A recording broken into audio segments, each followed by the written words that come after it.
अब देखिए प्रश्न क्रमांक 6 में क्या दिया हुआ है। सिद्ध कीजिए कि वृत्त की दो समांतर स्पर्श रेखाओं के बीच खींची गई एक अन्य स्पर्श रेखा का अंतःखंड केंद्र पर समकोण अंतरित करता है। ठीक है, तो चलिए सबसे पहले जो हम इसका डायग्राम बना लेते हैं। ठीक है, इसका चित्र जो है बना लेते हैं। तो क्या बोला है, एक वृत्त की दो समांतर स्पर्श रेखाओं के बीच, ठीक है, यानी कि वृत्त में जो समांतर स्पर्श रेखाएं हैं, जैसे कि यहाँ पास एक वृत्त है, ठीक है, क्या है, एक वृत्त है, इसमें दो समांतर रेखाएं हैं, एक समांतर रेखा ये और दूसरी समांतर रेखा ये है। ठीक है, तो इसमें क्या है, दो समांतर रेखाएं हैं। ठीक है, इन दो समांतर रेखाओं के बीच खींची गई एक अन्य स्पर्श रेखा का अंतःखंड, ठीक है, इन दो समांतर रेखाओं के बीच क्या है, एक और स्पर्श रेखा खींची गई है। तो हम यहाँ से जो है एक और स्पर्श रेखा कुछ इस प्रकार से खींच लेते हैं। ठीक है, तो ये क्या है, दो समांतर रेखा, इसके बीच में क्या किया गया है, एक और स्पर्श रेखा खींची गया है। अब देखिए क्या बोला है, एक अन्य स्पर्श रेखा का अंतःखंड केंद्र पर समकोणांतरित करता है। तो क्या करना है, ये जो स्पर्श रेखा है, ठीक है, इसका अंतःखंड, ठीक है, यानी कि इसके अंदर वाला जो है ये क्या करेगी, ये जो है केंद्र के साथ समकोण बनाएगा, यानी कि ये जो है ये वाला बिंदु और ये वाला, तो ये वाला जो कोण बनेगा ये क्या होगा, एक समकोण होगा। ये जो है हमें सिद्ध करना है। ठीक है समझ में, ये जो स्पर्श रेखा इससे जो अंतःखंड बन रहा है, यानी कि अंदर में जो कोण बन रहा है, इसका मान क्या होगा, एक समकोण होगा, यानी कि इस कोण का मान 90 अंश होगा। ये जो है हमें सिद्ध करना है। तो प्रश्न जो है सबको समझ में आया। अब चलिए इसे हल करते हैं। तो इस स्पर्श रेखा को हम मानते हैं x और y, ठीक है, इसे मानते हैं x डैश और y डैश, इस वाले स्पर्श रेखा को, इस बिंदु को मानते हैं a, इस बिंदु को मानते हैं b, और ये जो सेंटर है इसे हम o लेते हैं। ओके, अब देखिए ये जो बिंदु है, ये जो स्पर्श रेखा टच कर रही है ऊपर में, इसे हम P मान लेते हैं, और x डैश y डैश जिस बिंदु को टच कर रही है, इस बिंदु को हम Q मान लेते हैं। क्या मान लेते हैं, Q। ओके, तो ये PQ जो है क्या होगा, ये PQ जो है एक व्यास होगा। ठीक है, ये हल्का सा टेढ़ा दिख रहा है, ये सीधा है ना, तो डायग्राम में मेरे से हल्का टेढ़ा बना है, क्या है, सीधा है। ठीक है, तो ये PQ क्या है, इसका व्यास है। ठीक, यहाँ तक सबको समझ में आया। अब चलिए इसे हल करते हैं।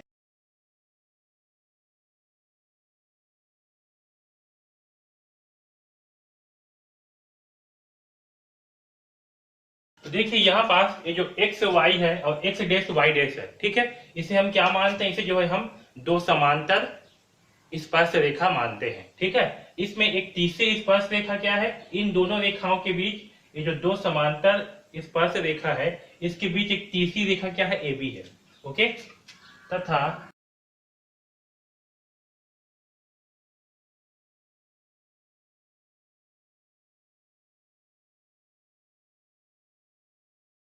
और हम ये मानते हैं कि जो ए बी है ये क्या है, एक अन्य और स्पर्श रेखा का अंतःखंड है। ठीक है, यहाँ तक सबको समझ में आया। तथा वो वृत्त का केंद्र है, वो वृत्त का क्या है, केंद्र है। ठीक, हमें जो है क्या सिद्ध करना है, हमें जो है सिद्ध करना है, हमें सिद्ध करना है कि जो अंतःखंड द्वारा केंद्र पर बना कोण क्या होगा, समकोण होगा। ठीक है, हमें क्या सिद्ध करना है, अंतःखंड द्वारा केंद्र पर बना कोण समकोण होगा। ओके,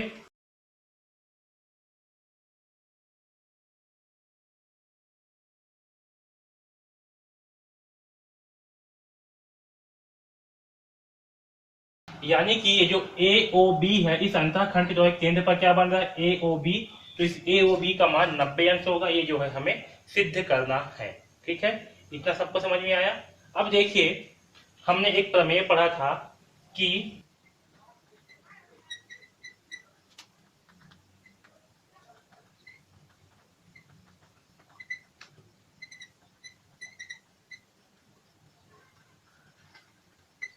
हमने जो है क्या किया था, एक प्रमेय पढ़ा था कि बाह्य बिंदु से खींची गई स्पर्श रेखा की लंबाइयां क्या होती है, आपस में बराबर होती है ना, आपस में समान होती है।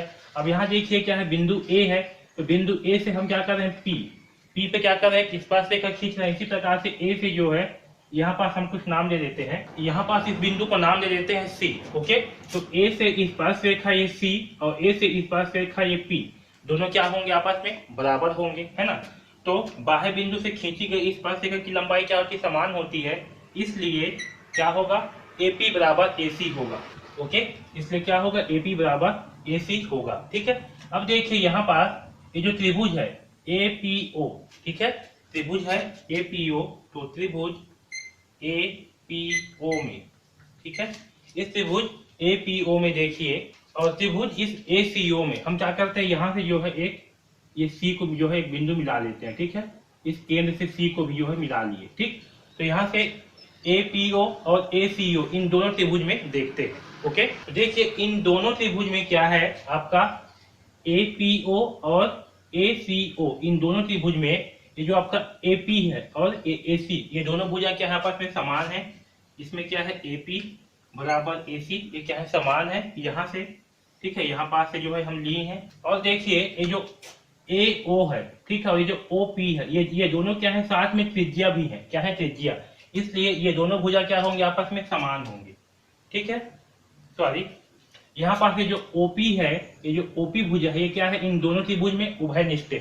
ठीक है, तो OA भुजा OA बराबर OA, इन दोनों त्रिभुज में क्या है, जो OA है ये जो है उभयनिष्ठ है, इन दोनों में समान है ना। ये क्या है, OA भुजा जो है इन दोनों त्रिभुज में उभयनिष्ठ है। ठीक, तो ये हो गया उभयनिष्ठ भुजा। इसी प्रकार से OC और OP दोनों भुजा क्या होंगे आपस में समान, क्योंकि दोनों क्या है त्रिज्या है। ठीक, तो यहाँ पर देखिए AP बराबर AC, OA बराबर OA और OC बराबर OP, इसमें तीनों भुजाएं क्या है आपस में समान है। इसका मतलब क्या होगा कि जो त्रिभुज आपका APO क्या होगा, सर्वांगसम होगा ACO के, त्रिभुज ACO के दोनों क्या होंगे आपस में सर्वांगसम, किससे, भुजा भुजा भुजा सर्वांग समता से। ठीक है, सर्वांग समता से। ठीक, तो आपका APO और ACO ये दोनों त्रिभुज क्या होंगे आपस में सर्वांगसम होंगे, किससे, भुजा भुजा भुजा सर्वांग समता से। ठीक है, यहां तक सबको समझ में आया।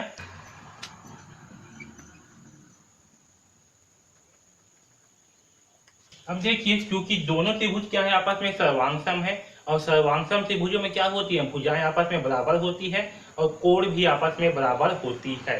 ठीक है, इसलिए ये जो PAO कोण होगा, कौन सा कोण PAO, ये बराबर होगा OAC के, किसके बराबर होगा, OAC के। ठीक है, ये वाला कोण क्या होगा, इस कोण के बराबर होगा। ठीक है, क्योंकि दोनों त्रिभुज क्या है आपस में सर्वांगसम है, तो आपका PAO ये क्या होगा, बराबर होगा OAC के।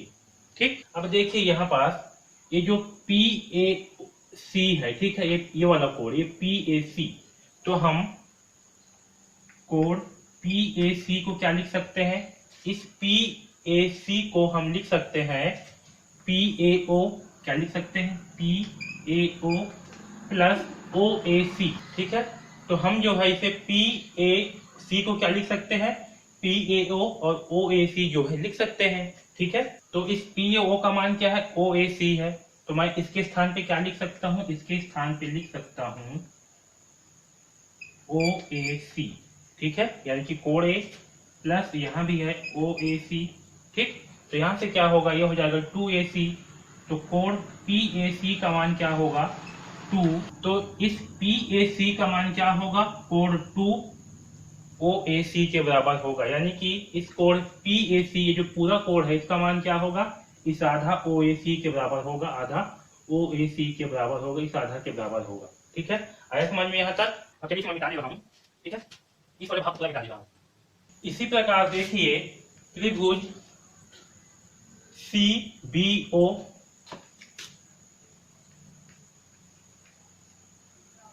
तथा OBQ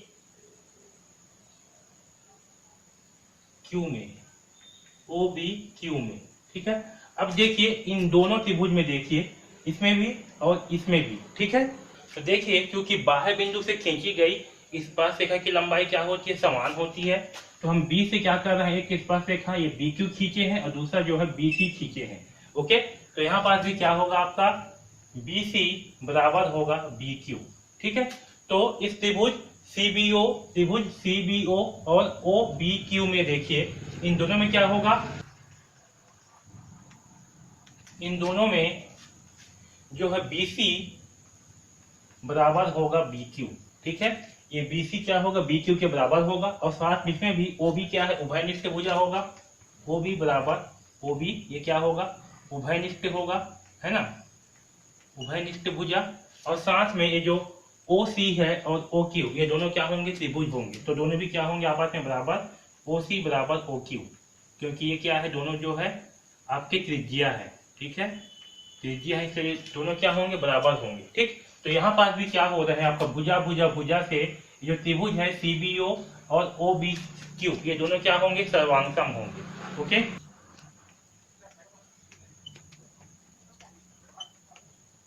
ठीक, तो ये दोनों त्रिभुज क्या होंगे, भुजा भुजा भुजा सर्वांग समता से सर्वांग सम होंगे, ठीक है, आया समझ में। अब देखिए जब ये दोनों त्रिभुज क्या है आपस में सर्वांग सम है, तो यहाँ पास ये जो कोण है CBO और OBQ ये दोनों क्या होंगे, आपस में समान होंगे, ठीक है।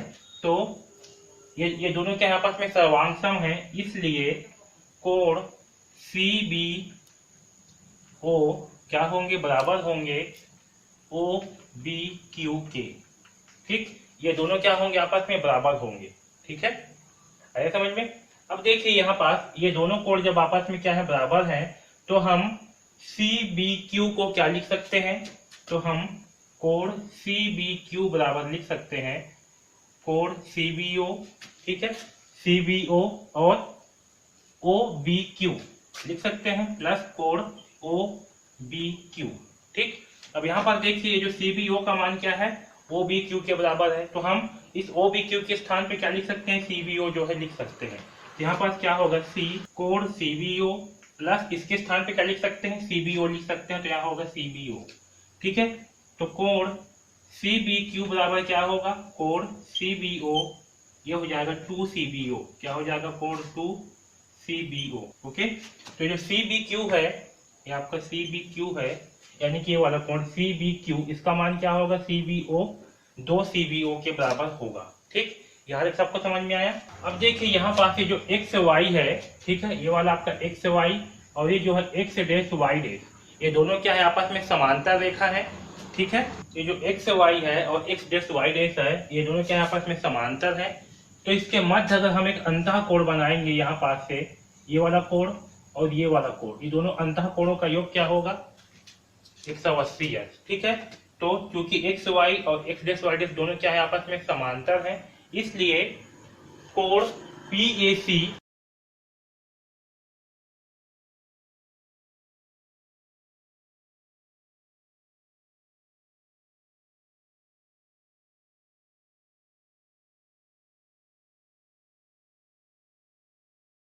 तो यहाँ पास XY और X डैश Y डैश दोनों के आपस में समांतर हैं, इसलिए यहाँ पास ये जो कोण बनेगा ये वाला, ये पूरा का पूरा कोण आपका PAC और CBQ ये वाला कोण, ये दोनों का योग क्या होगा, 180 अंश, क्योंकि ये दोनों क्या है, एक ही ओर के अंतः कोण है, ठीक है।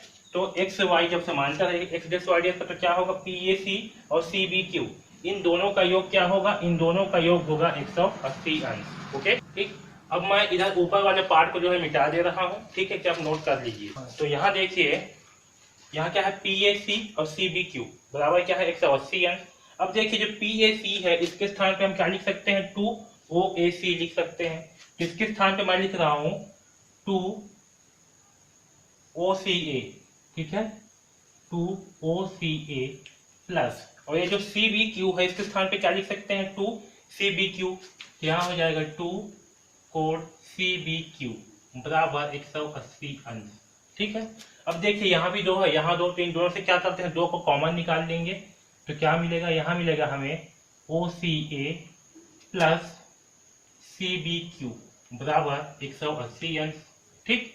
अब दो को कर देंगे इधर पक्षांतर, तो क्या मिलेगा हमें मिलेगा कोण OCA प्लस कोण CBQ बराबर 180 अंश बटे 2, ठीक।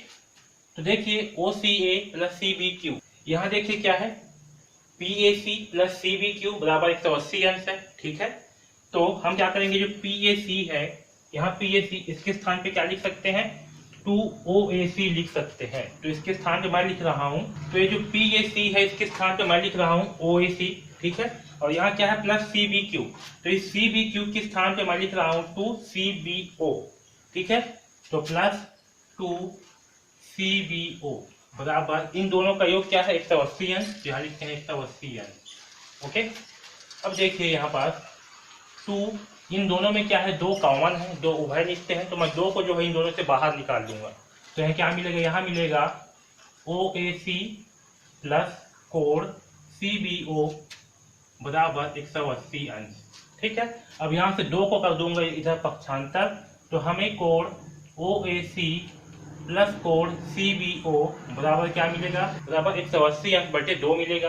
तो 180 को 2 से भाग करने पर कितना आएगा, इन दोनों को 2 से भाग करने पर आएगा 90 अंश, ठीक है।